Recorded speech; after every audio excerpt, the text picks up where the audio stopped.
Həmçinin yanlış yayılmış fikirlərdən biri də insanların Ramazan ayı bitməsilə üzülməsi. Bu da qəbul edilməzdir. Əksinə mömin sevinməlidir ki, Allah Subhanahu taala müvəffəq etdi Ramazanı tamamlamağa, Ramazan kimi böyük ibadəti yerinə yetirməyə. Necə Peyğəmbər sallallahu aleyhi və səlləm buyurur ki, "Lis-saimi fərhatan yefrahuhuma iza aftara ferih və iza laqiya rabbahu feriha bi sawmihi." Müminin iki sevinci vardır. Onlardan birincisi iftar etdikdədir və ikincisi də Rəbbi ilə görüşəcəyi gündür ki, oruç tutuna görə sevinəcək. Və burada həmin iftar gəlir, yəni hər gün iftar etdiyi sevindiyi hal və həmçinin də bayram günü sevindiyi hal.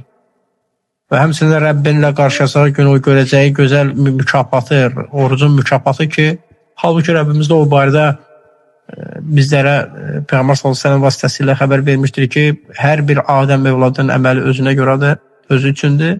İllə savm ənə əczi bih, yalnız oruc mənimdir və onun əcrini mən verəcəm. Və həmçinin Allah Subhanahu taala buyurur ki, "Qul bi fadlillahi və bi rahmetihi fe bizalika felyafrahu. Huve xeyrun mimma yecma'un." deyə Allahın fəziləti və rəhməti sayəsində siz İslam'a girdiniz, iman nədir bildiniz. Və buna görə sevinin. İslam nemətinə görə, iman nemətinə görə sevinin. Və huve xeyrun mimma yecma'un. O cəm olunanlardan, dünya və naz nemətindən və içərisində olanlardan hər şeydən üstündür. Eləcə mömin, yəni Ramazan orucunu tutmağa müvəffəq olan qul bilməlidir ki, əlhəmdülillah bu böyük bir əməldir. Allah Subhanahu taala üçün hasanlaşdırdı, tuta bildi. Və buna görə sevinməlidir. Və sevinci də üzərində hiss olunmalıdır. Ona görə kədərlənmək olmaz. Əlhamdülillah, naqisi hər tərəfdən var.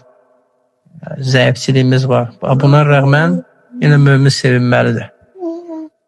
Ramazanı, yəni ibadətlərdə keçirdiyinə görə.